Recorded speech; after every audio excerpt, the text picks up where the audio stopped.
white cops lie about a black woman in court, shocked when she flashes her CA clearance.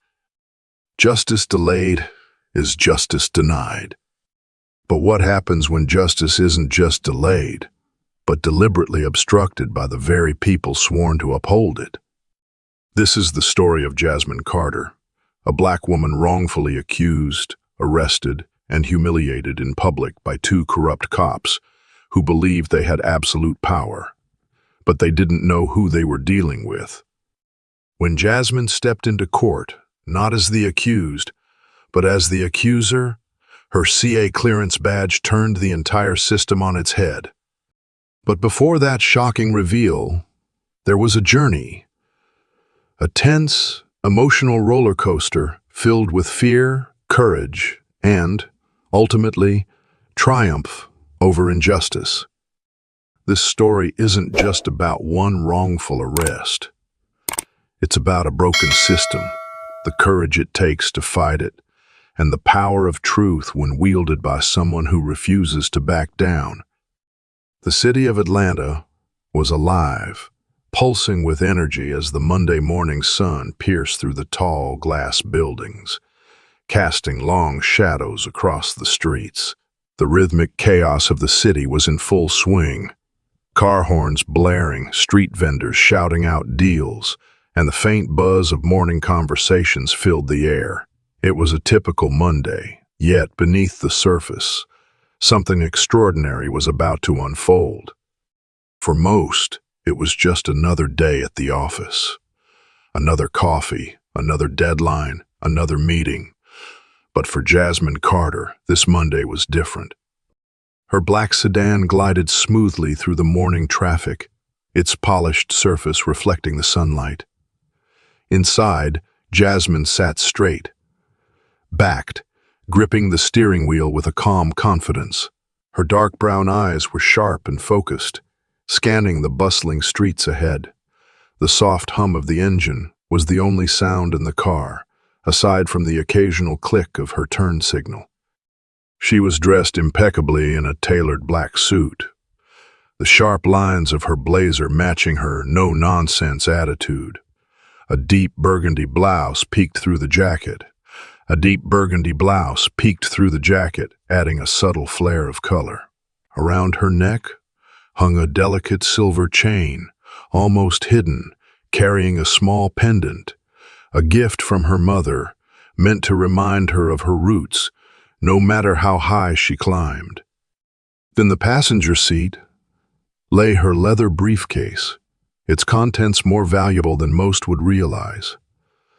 Tucked inside were classified documents, evidence crucial to an ongoing federal case.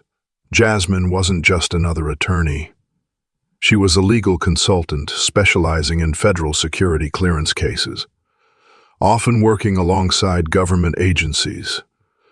Her role required more than just legal expertise. It demanded precision, discretion, and nerves of steel. As she neared the Thompson Federal Courthouse, she took a deep breath, her mind reviewing every detail of the case she was about to present. The stakes were high, but Jasmine had been here before. She thrived under pressure. Atlanta's traffic thickened as she approached the courthouse.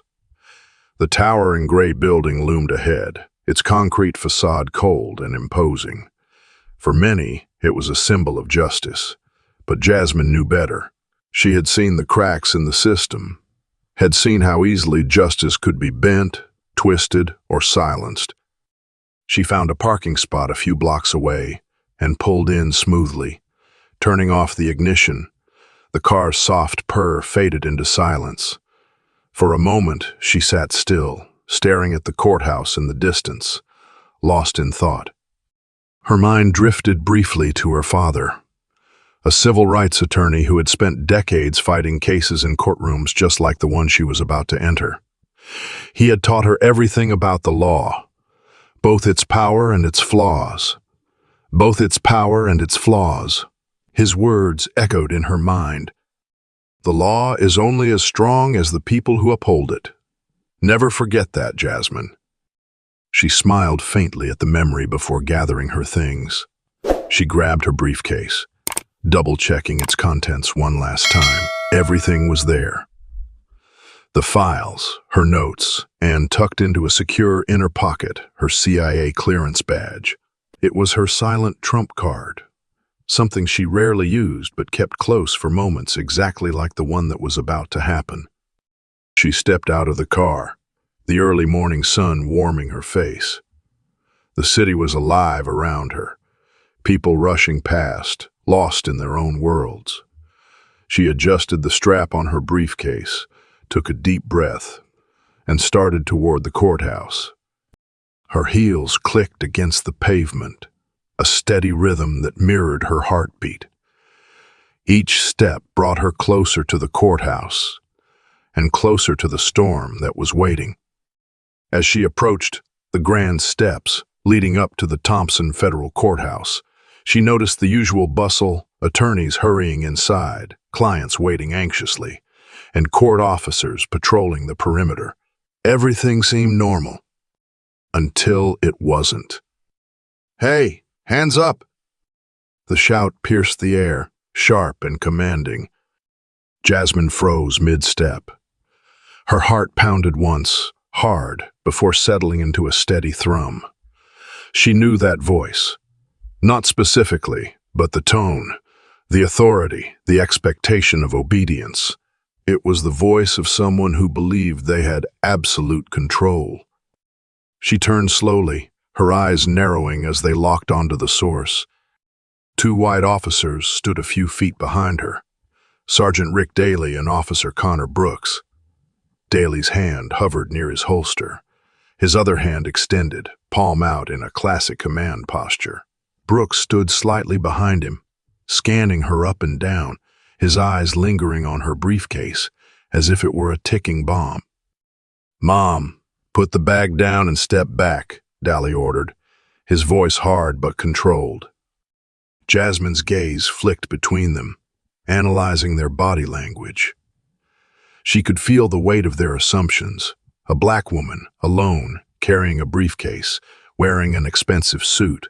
Suspicion bloomed in their eyes without reason. She raised an eyebrow, keeping her voice calm. "Excuse me?" Brooks stepped forward, his hand tightening around his belt. "You match the description of a suspect involved in fraudulent government activity." Her jaw clenched. She had heard these lines before. The vague accusations, the invented suspicions. It was a game, and she knew it too well. "Fraudulent government activity," she repeated, letting the absurdity hang in the air. Then she gave a dry, humorless laugh. "Let me guess. Black woman, nice suit, carrying important-looking documents. That's the profile now?" Dolly's jaw twitched. "Just cooperate, ma'am. This doesn't have to get complicated." There it was, that thinly veiled threat wrapped in polite words. Jasmine's mind raced. She could argue. She could pull out her credentials right there. But she had seen this play out before, had seen people like her get hurt for doing nothing wrong. So she made a calculated decision. She lifted her hands. Her briefcase dangled from one hand as she slowly set it on the ground. "Fine. Do what you need to do." Daly moved in, snapping handcuffs around her wrists with an unnecessary amount of force. The cold metal bit into her skin, but she didn't flinch. Brooks picked up her briefcase, holding it as if it might explode. "We'll need to check this." Jasmine stood there, calm, controlled. But inside, a fire burned. They had no idea who they were dealing with. And soon, they would learn the hard way. The metallic clink of the handcuffs echoed in Jasmine's ears as she was pushed toward the police cruiser, her wrists bound tightly behind her back. The cold steel bit into her skin, but she refused to wince. Her heels clicked awkwardly on the pavement, each step forced and jarring, but her posture remained tall. her chin slightly lifted, a silent protest against the humiliation she was enduring. Sergeant Rick Daly and Officer Connor Brooks exchanged smug glances as if they had just made a major arrest. Their hands rested casually near their holsters, but the underlying tension in their movements was obvious to Jasmine. They knew what they were doing was wrong, but they thought they could get away with it. As Daly opened the door to the cruiser, Jasmine spoke, her voice calm but laced with steel. "You're making a mistake." Daly chuckled without humor. "We'll let the judge decide that." Brooks snorted as he tossed her briefcase into the front seat. "You people always think you're above the law. You people." The phrase hit Jasmine harder than the cuffs around her wrists. She sat silently in the back seat, the hard plastic digging into her lower back, her hands starting to go numb. But what hurt more than the physical discomfort was the deep, gnawing ache of familiarity. This wasn't the first time she had been reduced to a stereotype, and she knew it wouldn't be the last. The car pulled away, the courthouse growing smaller in the rearview mirror. The same courthouse where she was supposed to be leading a federal case that morning. Instead, she was in the back of a cruiser, her future seemingly spiraling out of control. But Jasmine wasn't panicking. She was planning. The police station was just as she had imagined, sterile, cold, and disinterested in the truth. The walls were painted a dull gray, the fluorescent lights flickered sporadically, and the smell of cheap bleach, sweat, and cigarette smoke lingered in the air. They escorted her into the holding cell, a small, claustrophobic space with a metal bench attached to the wall and a single, grimy window too high to reach. Daly unlocked the cuffs, but left them on the bench beside her as if to remind her who was in control.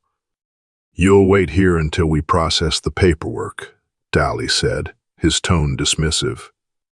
Jasmine didn't respond. She sat down slowly on the metal bench, folding her hands neatly in her lap.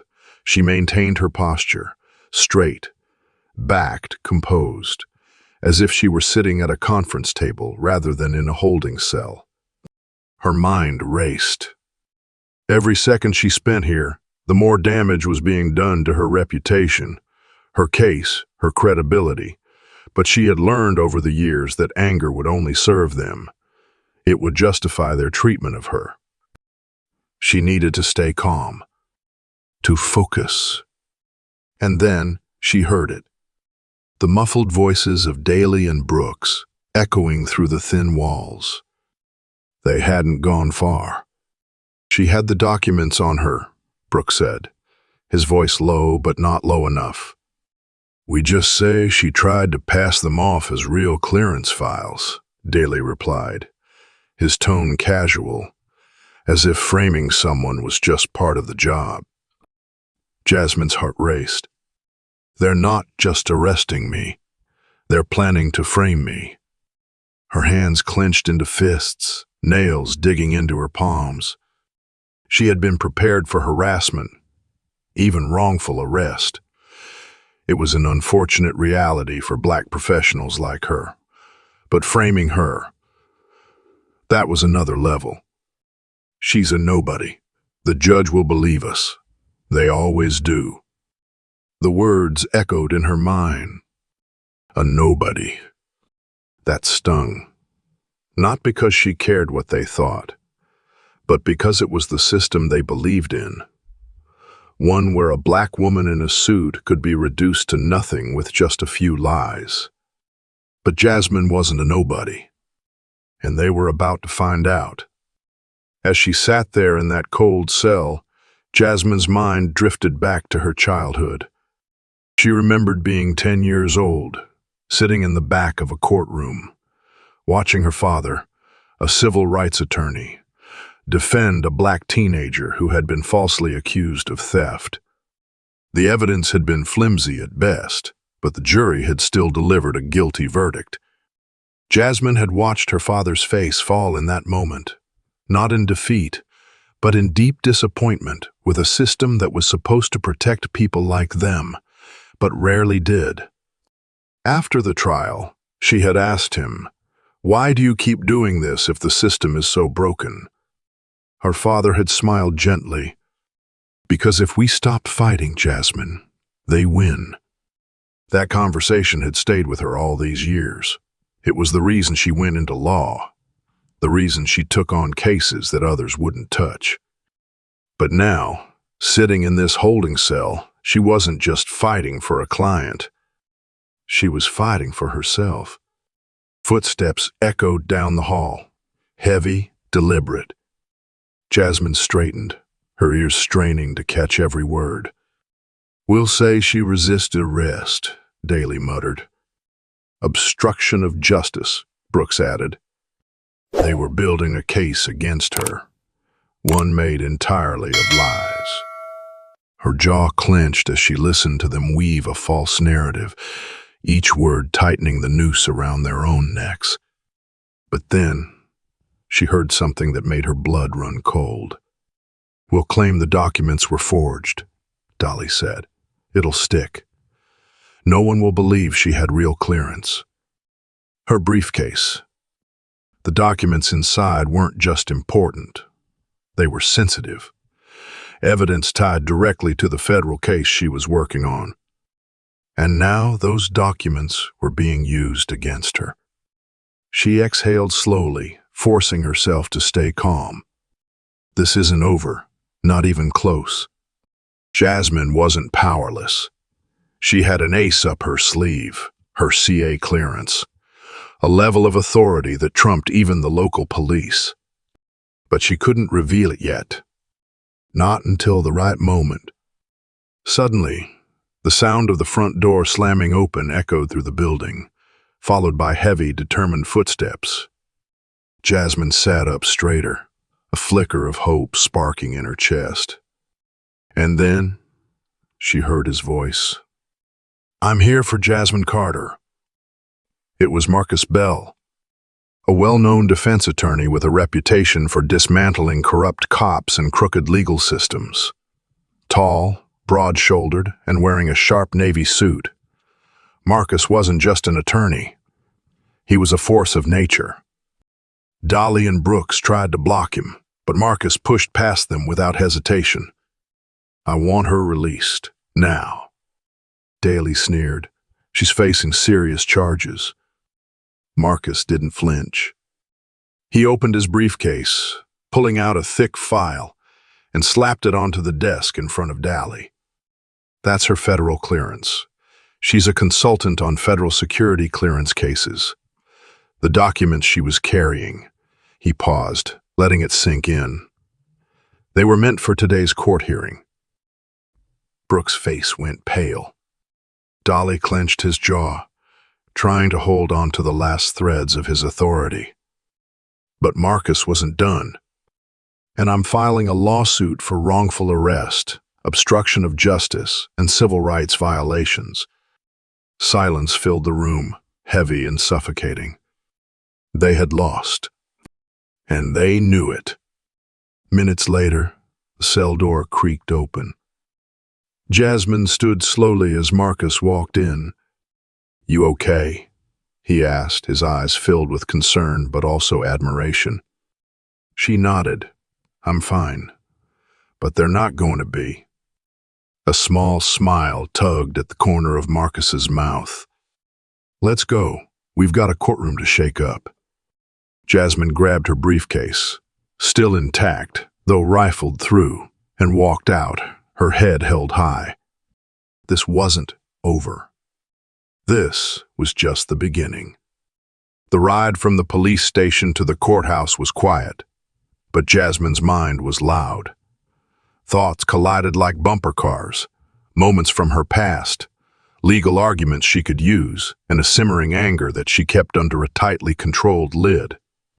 Her hands, still tender from the tight cuffs, rested on her lap. She rubbed her wrists absent-mindedly, feeling the raw marks left behind. Despite the physical discomfort, It was the emotional sting that cut deeper. The humiliation, the injustice, and most of all, the familiarity of it all. As the city blurred past the windows, her mind wandered back to where it all began. She was 11 years old the first time she stepped into a courtroom. It wasn't for a school trip or a mock trial. It was for something much more real, much more personal. Her father, Gregory Carter, was a well-respected civil rights attorney known for his fiery passion and unwavering dedication to justice. That day, he was defending a young black man who had been falsely accused of robbery. The evidence was flimsy, the witnesses unreliable, but the prosecution pressed forward, because that's what they did. Jasmine sat on a hard wooden bench at the back of the courtroom, her feet barely reaching the floor, swinging nervously as she clutched a worn copy of To Kill a Mockingbird. Her mother had given her the book that morning. Whispering, "It'll help you understand what's happening." But nothing could have prepared her for what she witnessed. She remembered watching the prosecutor speak with confidence, painting the young man, barely older than a teenager, as a criminal mastermind. She remembered seeing the all-white jury, their faces blank, their eyes avoiding the defendant. And most of all, she remembered the expression on her father's face, a mix of determination and quiet desperation, as he fought tooth and nail for his client. The trial ended the way so many like it did. The gavel fell. Jasmine's heart broke, even though she didn't fully understand why. Her father had proven his client's innocence. She knew that. But it didn't matter. The system had spoken. That night, sitting at their kitchen table, Jasmine asked her father, "Why do you do this if you know they won't listen?" He had looked at her, his eyes tired but resolute. "Because if I stop fighting, then they win. And I can't let that happen." It was the moment that lit a fire in Jasmine, a fire that had burned ever since. Jasmine's journey into law wasn't fueled by ambition or prestige. It was fueled by that day in the courtroom, by the injustice she had seen, and the promise she had made to herself. "I will fight for people who can't fight for themselves." She worked harder than anyone else in her class. She graduated top of her class from Harvard Law, where she focused on civil rights and federal law. Her professors had praised her sharp mind and relentless determination, but what set her apart was her empathy. She wasn't just fighting for wins. She was fighting for people. After law school, she didn't take the high-paying corporate jobs her classmates did. She went straight into civil rights law, representing clients who had been failed by the system, minorities, the wrongly accused, whistleblowers. But after years of battling in courtrooms, Jasmine realized something chilling. The law wasn't enough. The system was designed to protect itself, and fighting from the outside wasn't always effective. That's when she was approached by a federal agency, an opportunity to become a consultant on federal security clearance cases.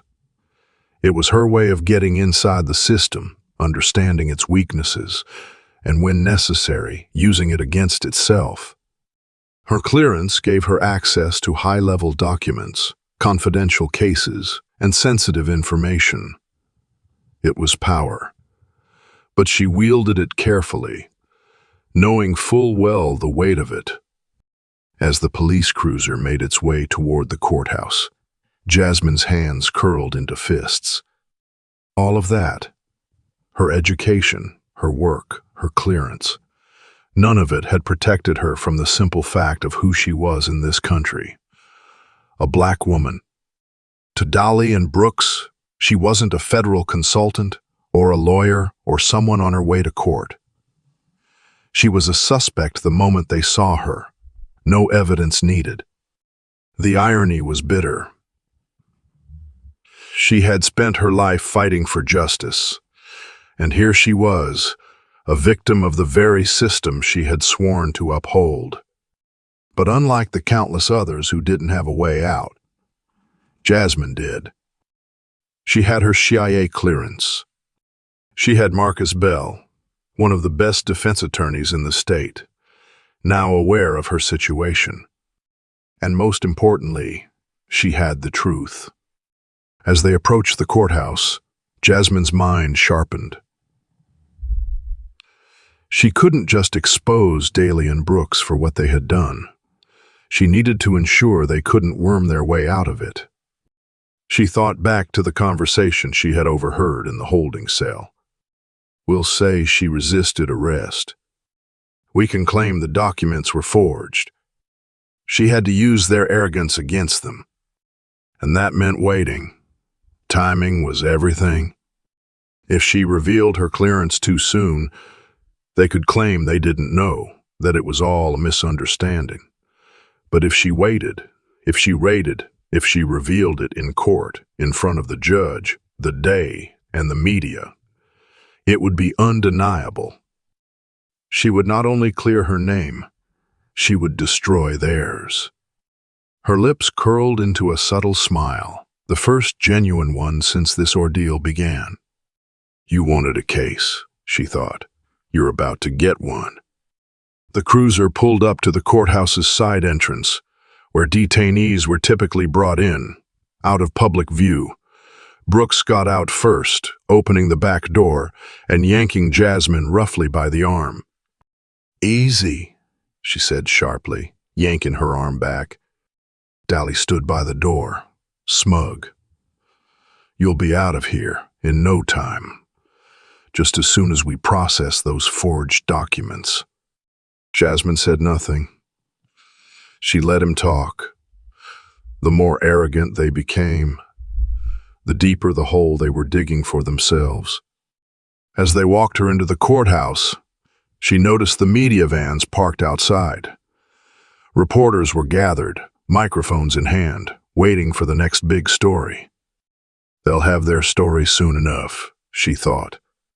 Inside, as they processed her paperwork, Jasmine caught sight of a man in a navy blue suit, approaching rapidly, Marcus Bell. His eyes met hers for a split second, and she saw the fire in them.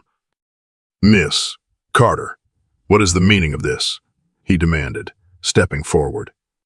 Dolly moved to block him. This is police business, sir. Marcus didn't blink, and I'm her attorney, so it's my business now. Jasmine allowed herself a moment of relief. With Marcus here, the plan was coming together. The next steps were clear. They were headed to court. And this time, it wasn't Jasmine on trial. It was Daly and Brooks.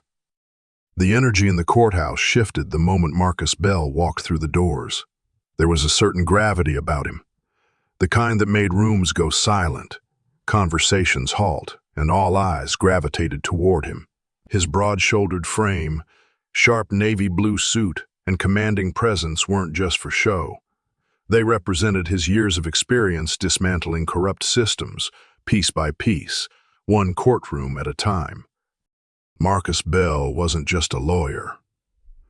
He was a force of nature, someone who knew how to play the system and, more importantly, how to break it when it became rotten.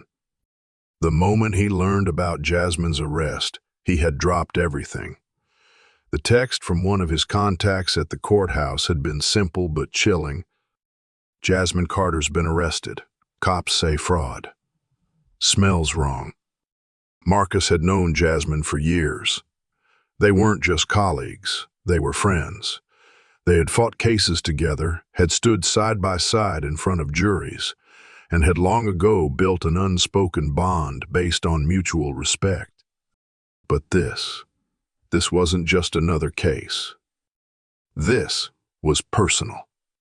Marcus strode confidently down the courthouse corridor, his shoes clicking against the marble floors. In one hand, he held a leather briefcase. But it wasn't the briefcase that mattered. It was what was inside. As he rounded the corner, He spotted Sergeant Daly and Officer Brooks, both standing with crossed arms, speaking in hushed tones. Their uniforms were crisp, their badges gleaming, but Marcus saw right through them, to the arrogance, the entitlement, the corruption. And then he saw her. Jasmine Carter, standing between them, wrists still slightly red from the cuffs, her posture straight, her chin lifted high. Their eyes met for just a second, and Marcus read everything in that look. The unspoken trust, the strategy, the silent acknowledgement that they were about to turn this entire situation on its head. "I'm here for Jasmine Carter," Marcus announced, his voice echoing in the cavernous hallway. Daly scoffed, barely concealing his contempt. "And you are?" Marcus didn't flinch. "Her attorney." "Marcus Bell." He extended his card without waiting for a response. Brooks looked visibly uncomfortable, glancing between Daly and Marcus, but Daly's arrogance kept him rooted. "She's facing serious charges. Fraudulent government documents, obstruction." Marcus raised an eyebrow, his calm demeanor never faltering. "Is that so?" He set his briefcase down and opened it methodically.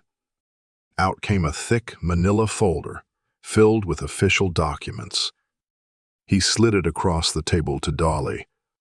"You might want to take a look at that." Dolly, still posturing, flipped open the file, and his face blanched within seconds. "What? What is this?" Daly stammered, his confidence faltering. Marcus leaned in, voice low but dangerous. "That, Sergeant, is Jasmine Carter's official clearance. She's a federal consultant on security clearance cases, with authorization levels that outstrip your entire department." He let the words hang, watching the panic spread on Daly's face. Brooks stepped back, visibly shaken. "You're kidding." Marcus smirked. "No, I'm not." He turned back to Jasmine. She nodded, but her eyes never left Daly. "I will be." The tension was suffocating. Dolly scrambled for an excuse, any explanation, but there was nothing. The documents were real. The charges, fabricated. Marcus didn't wait for them to respond. "Here's how this is going to go." He spoke with the authority of someone used to being obeyed. "You're going to release her, right now. Then you're going to accompany us to the courtroom, where you will explain your actions in front of the judge." He paused, his eyes narrowing. "Unless, of course, you'd prefer I file a federal complaint first. Wrongful arrest, obstruction of justice, civil rights violations." Dolly clenched his jaw, the weight of his mistake sinking in. But arrogance dies hard. "We were just doing our jobs," he muttered. Jasmine stepped forward, her voice like steel. "Your job isn't to profile innocent people. Your job isn't to fabricate charges because you think no one will question you. But guess what? You picked the wrong person today." For the first time, Daly looked genuinely afraid. Marcus smiled. "See you in court." As they walked toward the courtroom, Jasmine felt a strange calm settle over her. Moments ago, she had been in a holding cell, listening to two corrupt officers plan to frame her. Now, she was walking beside Marcus, her ally, with Dolly and Brooks trailing behind, their arrogance stripped away, leaving only panic and fear. She glanced sideways at Marcus. "Thanks for showing up." He chuckled. "Wouldn't miss it. Besides, you made it easy for me." Jasmine's lips curled into a faint smile. "They thought I was a nobody." Marcus's expression darkened. "That's the problem. They always do." Outside the courtroom, Jasmine and Marcus stood by a small table, reviewing the documents once more. Inside, reporters buzzed. Their cameras already pointed toward the front. The day was present, as was the judge. and everyone was waiting for answers. Marcus closed the file. "You ready?" Jasmine straightened her blazer. "Born ready." As they pushed the courtroom doors open, the room went silent. Cameras clicked, reporters scribbled notes. The tension was palpable. But Jasmine didn't feel fear. She felt power. The judge, Honorable Marissa Harris, a sharp, no-nonsense woman in her late 50s, looked over her glasses as they entered. "Ms. Carter, I understand there have been some—" Marcus stepped forward. "Your Honor, we have evidence that Ms. Carter was wrongfully arrested based on fabricated charges by these two officers." He gestured toward Daly and Brooks, who now sat at the defendant's table, pale and silent. The judge raised an eyebrow. "That's a serious accusation, Mr. Bell." Jasmine stepped forward, her voice unwavering. "I can prove it." She reached into her blazer pocket and pulled out her CA clearance badge. Gasps filled the room. The judge's eyes widened slightly before regaining composure. "Ms.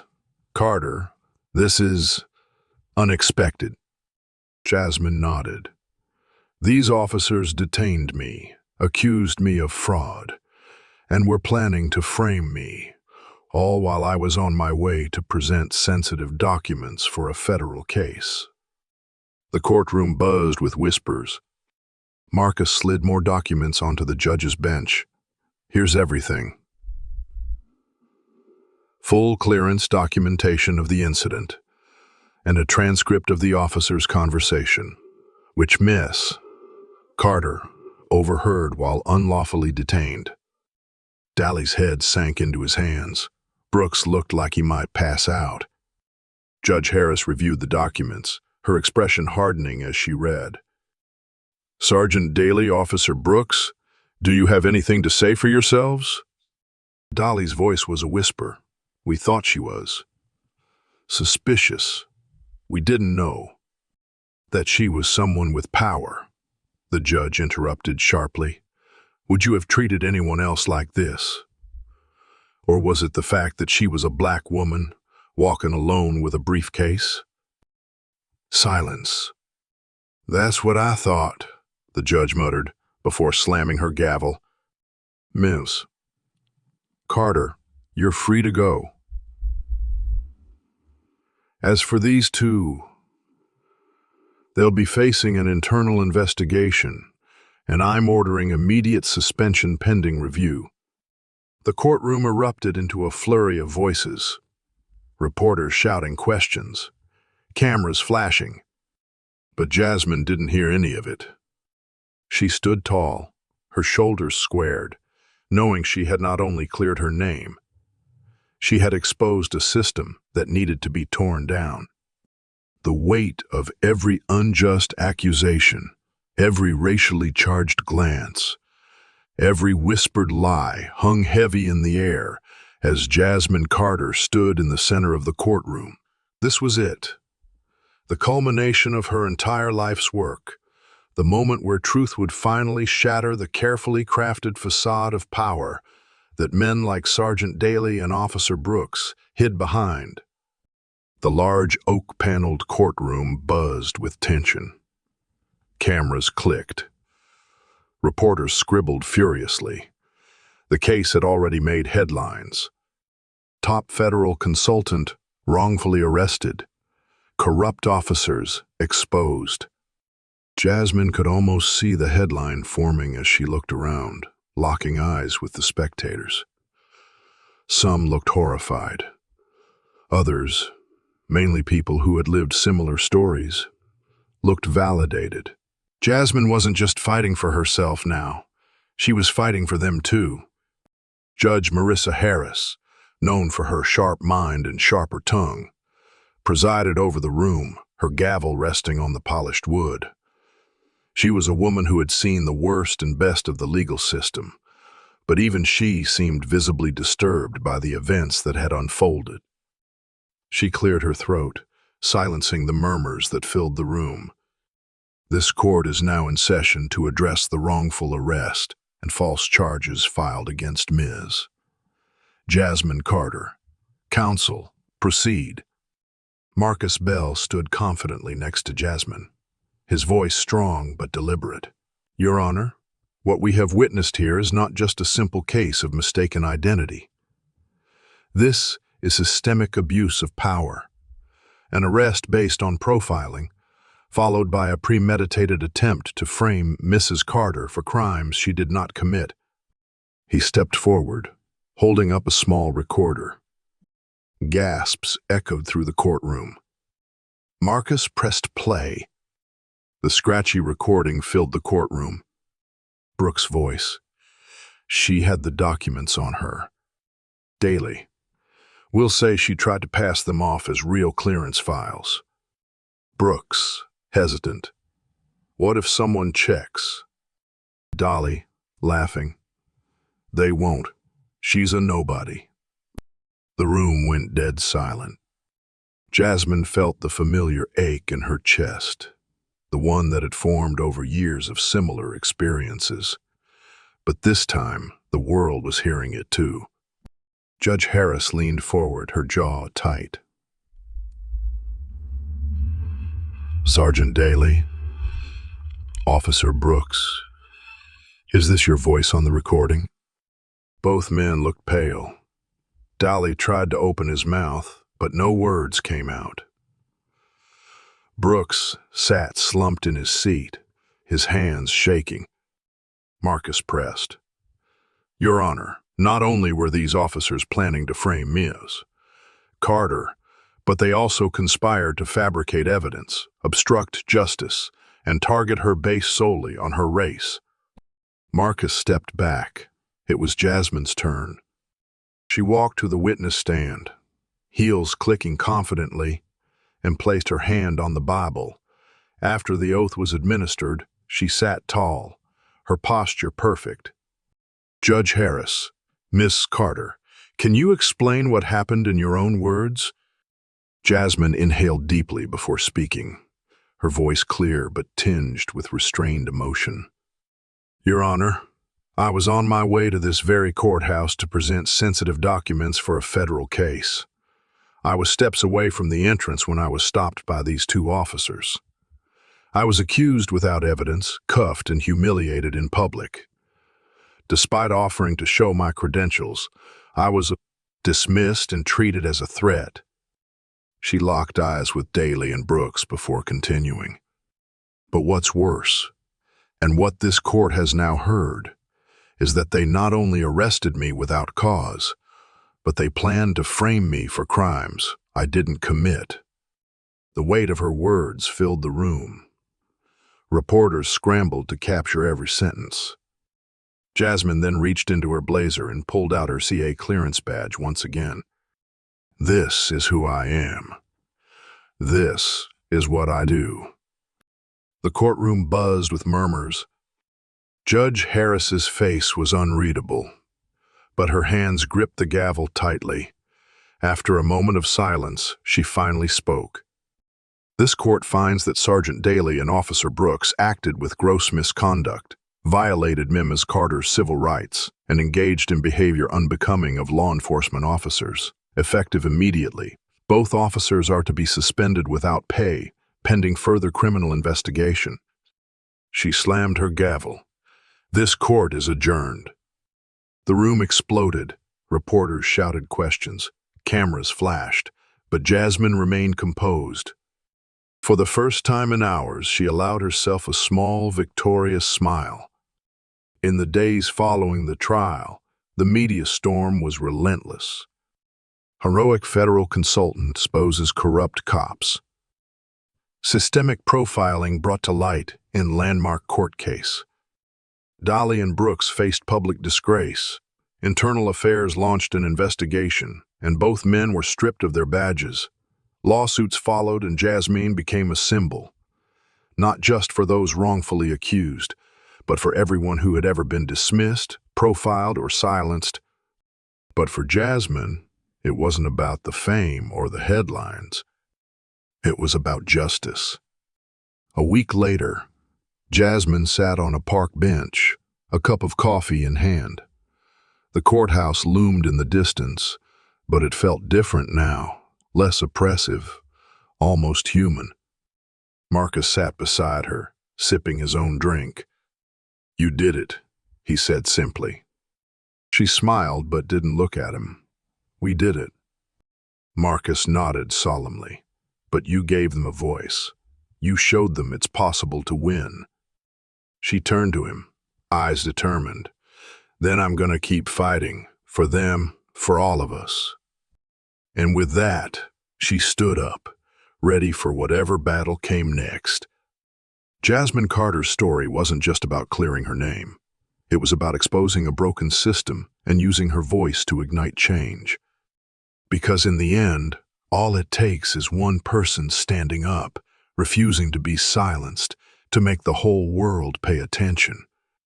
And for those who think they can bend the system to their will, Jasmine's story is a reminder that the truth always finds a way out. The courtroom battle was over, but for Jasmine Carter, the real work had only just begun. The fallout from the trial sent shockwaves across the city and far beyond. It wasn't just about two corrupt officers being exposed. It was about the system that allowed them to thrive for so long. The headlines didn't stop. Federal consultant exposes corruption in law enforcement. Racial profiling at the heart of high-profile wrongful arrest case. Justice served. Officers suspended after attempted frame job. But Jasmine didn't bask in the attention. She didn't care for the limelight. She cared about the deeper issues, the systemic rot that needed to be confronted.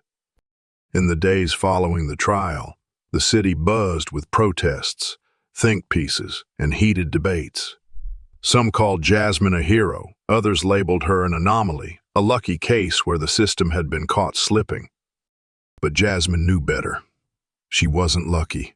She had power. A CI clearance badge and the legal knowledge to fight back. Most people who went through what she did never stood a chance. She read stories of others who weren't as fortunate, cases that never made the headlines, people whose names were forgotten. And that's when it became clear her fight wasn't over. A few days after the trial, Jasmine sat in her apartment, a minimalist space filled with warm wood tones and floor-to-ceiling windows overlooking the city skyline. She sat on her leather couch, a cup of tea in hand, when her phone buzzed. She didn't recognize the number, but something told her to answer. "Hello?" she answered cautiously. A deep voice responded. "Mims Carter. My name is Samuel Green. I'm part of the Internal Affairs Division." Her brow furrowed. "I assume this is about Daly and Brooks." "Yes," Green replied. "But it's bigger than that. During our investigation, we uncovered a pattern, reports of similar wrongful arrests, fabricated charges, and systemic racial profiling. Your case opened a much larger door." Jasmine felt a cold chill run down her spine. She had known the system was broken, but hearing it confirmed by Internal Affairs made it all the more real. "We need someone like you on the team," Green continued. "Not just as a consultant, but leading a task force. Someone who knows the law and understands what's at stake." Jasmine was silent for a moment. It was tempting, the chance to enact change from the inside. But it came with risks. Being inside the system meant playing by its rules. Could she really make a difference that way? "I'll think about it," she replied. "But know this, I won't be silent. Not anymore." A week later, Jasmine found herself in a place she hadn't been in years. Her old neighborhood where she had grown up. It was a modest area, marked by community parks and corner stores, but also by the scars of systemic neglect. She walked past the familiar houses, memories flooding back. She saw kids playing basketball on cracked courts, their laughter echoing through the streets. She saw single mothers balancing groceries and children. She saw the life she had worked so hard to escape, but also the life that had shaped her. At a small community center, she was greeted by Mrs. Lyle, an older woman who had run after school programs for decades. "Well, if it isn't Jasmine Carter," Mrs. Lyle exclaimed, pulling Jasmine into a tight hug. "I saw you on TV. You made us all proud." Jasmine smiled, but there was a heaviness behind it. "I didn't do it for the cameras. I did it because I had to." Mrs. Lyle's eyes softened, and that's why it mattered. They sat together, sipping tea, as Mrs. Lyle spoke about the struggles in the community. Kids being unfairly targeted by law enforcement, families living in fear, and the lack of legal representation for those who needed it most. "We need someone like you," Mrs. Lyle said. "Not just fighting in courtrooms, but here where it starts." The words echoed in Jasmine's mind long after she left the community center. That night, Jasmine sat at her desk, staring at a blank page on her laptop. Her mind was racing with ideas, conflicts, and emotions. She had two options: join internal affairs and work within the system to dismantle its corruption from the inside. Create something new, an independent legal advocacy group focused on protecting marginalized communities, exposing systemic injustice, and providing legal representation to those wrongfully accused. She weighed the pros and cons, feeling the weight of the decision. In the end, it came down to one simple thought: if I don't fight for them, who will? With that, she began typing. Months later, the city buzzed with news of Jasmine's latest endeavor. The Carter Foundation, a nonprofit legal advocacy group dedicated to exposing wrongful arrests, systemic profiling, and corruption within law enforcement. Her first public statement echoed across news outlets and social media. "I was lucky. I had the tools, the knowledge, and the connections to fight back. Most people don't. The Carter Foundation exists to be that voice, that shield, and that sword for those who've been silenced. Justice isn't a privilege. It's a right. And we're here to make sure everyone gets it." Donations poured in. Volunteers signed up. Lawyers, law students, and activists from all over reached out to be a part of the movement. But Jasmine knew this was just the beginning. One evening, as she left her office late at night, Jasmine heard someone call her name. "Mrs. Carter." She turned to see a young man, maybe early 20s, jogging toward her, a folder clutched in his hand.